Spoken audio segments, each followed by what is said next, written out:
It happens faster than the mind can think. 1 second you're reaching for the kettle, steady as always. The next, you feel your balance slip, time stretch, air shift. And there you are on the floor, confused by how quickly gravity turned against you. It's quiet. The first thing you hear is your own heartbeat. Maybe the faint hum of a refrigerator somewhere in another room. Your mind races. Am I hurt? Can I move? What should I do? If this sounds familiar, or if you live alone or care for someone who does, then this is one of the most important lessons you'll ever learn. Because what you do in those first 60 seconds after a fall can determine everything that happens next. Your safety, recovery, and confidence. Today, you and I are going to talk calmly but clearly about exactly what to do if you've fallen and can't get up. Not in theory, not in fear, but in real, human, step-by-step action. These are the 5 life-saving steps every senior should know, practiced and remembered like a gentle drill for an unwanted day. Because the truth is this, the danger isn't only the fall. It's panic. And if we know how to stay steady when the world tilts, we can come back to safety with power, not helplessness. Let's start where everything begins. Step 1, pause and breathe. Now, this might sound almost too simple when your body is on the floor and your heart is startled. But it's the deepest truth in medicine and survival. Panic steals oxygen. When you fall, adrenaline floods your system. Your muscles tighten. Your breathing speeds up. Your thoughts scatter. That frantic state is your body's alarm bell, but it isn't helpful until you can hear it properly. So step 1 is to shift from shock to control by using your breath. Take 1 slow inhale through your nose and exhale through your mouth as if you're slowly releasing air from a balloon. Try it again. Each slow breath lowers your heart rate and clears the fog of panic, giving your brain the oxygen it needs to think. More lives are saved through calm breathing than through haste. That's not a poetic statement. It's neurological fact. You are not weak because you fell. You are reacting humanly. Reset that reaction by reclaiming your breath. And if you ever find yourself on the cold tile, carpet, or wood floor, whisper to yourself, I have time. I have air. I have control. Those words anchor you in the now and transform chaos into clarity. Once you've steadied your breath, move to step 2, the stillness check. It's instinctive to try to get up immediately, but that's actually when many secondary injuries happen. Doctors call them panic moves. The body wants to escape discomfort so quickly that it risks worsening the damage. So instead of rushing, stay still for a few moments. Starting from your head, gently scan your awareness downward. Ask yourself, do I feel pain anywhere sharp or severe? Can I move my fingers and toes? Can I turn my neck comfortably? Do I feel dizzy? Or is my vision normal? If pain shoots in your hip, back, or head, or if you suspect something might be broken, stay where you are. Don't try to stand. Instead, focus on getting help, which we'll talk about in the next steps. But if you feel mostly intact, even just bruised or startled, then you can begin working toward getting up safely. Think of this check as a small conversation with your body. It's your body's way of saying, I'm hurt but not broken. Or please don't move me just yet. Listen to it. Imagine you're the caretaker of your own system, like a gentle friend comforting another person on the floor. Because in that moment, the calmer and more patient you are, the faster you'll recover later. Now, let's imagine your stillness check suggests no severe injury. You can move your limbs, you're conscious, and the world isn't spinning. It's time for step 3, the roll and rise method. This technique comes from physiotherapists and nurses who work with fall recovery daily, and it could truly save your life or at least your independence. First, roll carefully onto your side. If possible, bend your top leg so your knee braces slightly forward. This gives you balance. Take a deep breath again. Next, push your upper body up with your arms and bring yourself onto all fours, hands and knees. If your wrists or shoulders protest, take a pause. Shift weight gradually. Then, look for the nearest sturdy object. A chair, sofa edge, or step. Avoid tables with wheels or anything unstable. Crawl slowly toward it. Once close, place both hands on it. Lift one leg forward, placing your foot flat on the floor, so now you're in a half-kneeling position. From there, using your arms and your forward leg, gently push up into a standing position. keeping your head forward and avoiding a sudden jerk upward. It's not a stand of power. It's a return, slow and deliberate. You're helping gravity reintroduce you to your feet safely, not challenging it to a rematch. If mid-process you feel unwell or dizzy, stop. Sit back down, breathe, and start again once steady. Slow is safe. I once heard an emergency responder say, "People who fall slowly after their fall rarely go back to hospital." It sounds ironic, but it's true. The slower you move afterward, the less your risk of aggravating an unseen injury. But what if you can't stand even after rolling or crawling? That brings us to step 4. Protect, signal, and stay warm. If you realize you can't get up, focus next on safety and communication. First, shift to your most comfortable position, ideally on your side rather than your back. This prevents pressure on one area of your body and allows easier breathing. Next, if you have a medical alert pendant, smartwatch, or even your phone nearby, use it immediately.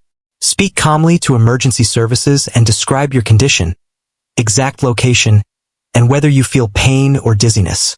If the phone is out of reach and no immediate help is available, try making noise strategically. Bang a nearby object on the floor, or if you can, call out toward open areas, not the ground. Sound carries better upward and outward. If you live alone, one powerful safety habit is to keep a portable phone or alert device on you at all times, even indoors.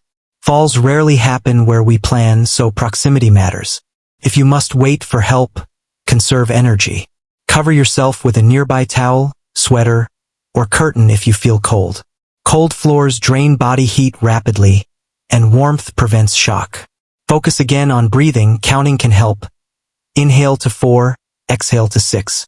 The longer exhale keeps your heart calm. In those waiting moments, mindset matters. Remind yourself, help is on the way. My body can rest. My breath keeps me safe. You might think that sounds like meditation, but in reality, it's survival psychology. Calm keeps your immune and cardiovascular system steady. Panicking, however understandably, increases strain. When rescuers arrive, explain where you hurt, or simply where you don't. That's valuable information for them. Now, once help is secured or you've managed to stand, people often forget one hidden danger: the aftermath. That's where step 5, the recovery window, comes in. Even minor falls are traumatic shock events. Once the crisis passes, your body enters a stress reaction phase. The heartbeat slows, you may sweat or shake, and adrenaline begins leaving your system. At this stage, the goal is to stabilize internally. Start by sitting somewhere safe, breathing slowly until your pulse feels steady again. If you're home and alone, call a family member or friend. Not necessarily for help, but for reassurance. Having a calm voice on the other end helps your brain reconnect to safety. Now hydrate. Even small sips of water can prevent dizziness and flushing. Falls often cause dehydration to become worse, as you've exerted energy and potentially gone without water for some time. In the following 24 hours, take it easy.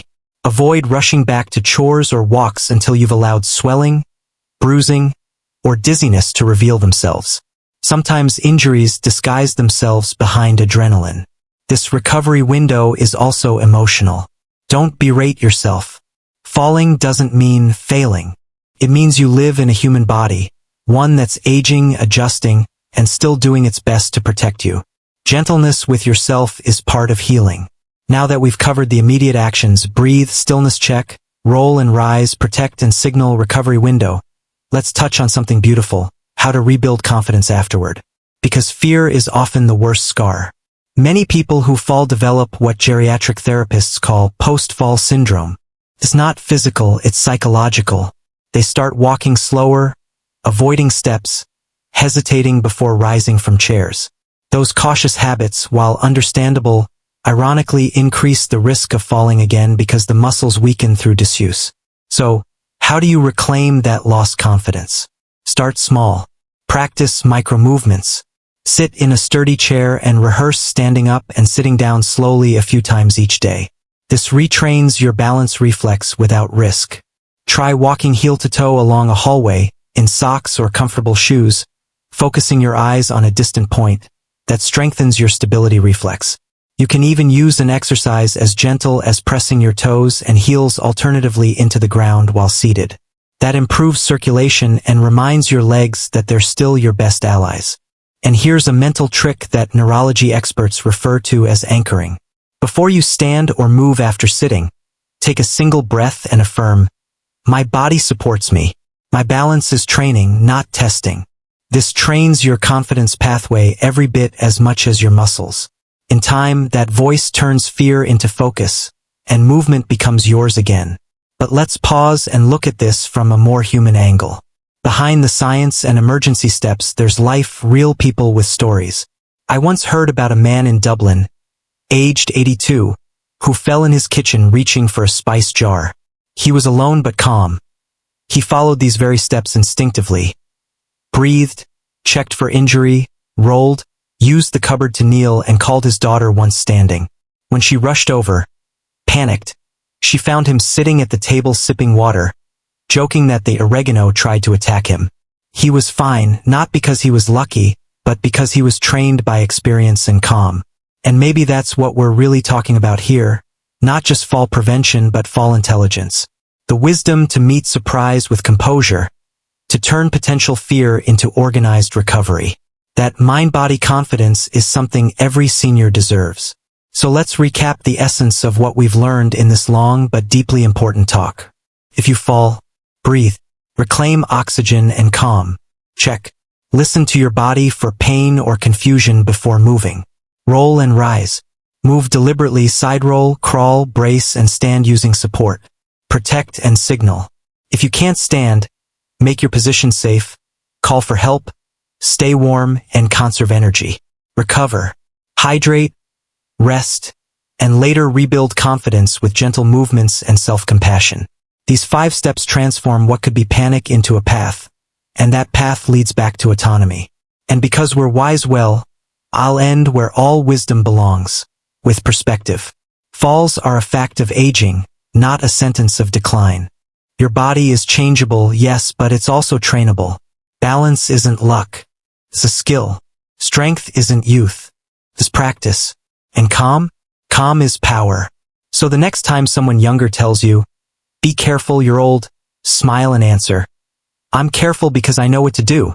Because knowing what to do, having that plan, that peace, that preparation, is the real definition of strength at any age. Stay steady, stay kind to yourself, and remember, if you've fallen once, you can still rise 1,000 times more beautifully. Stay wise, stay well, and let your next step, whenever it comes, be steady and sure. Hold up, if you care about your health, don't skip this. Healthy Buddy's top picks are Here Clean. Trusted products that help you feel better every day. More energy, better sleep, stronger you. Check them out now, your body will thank you.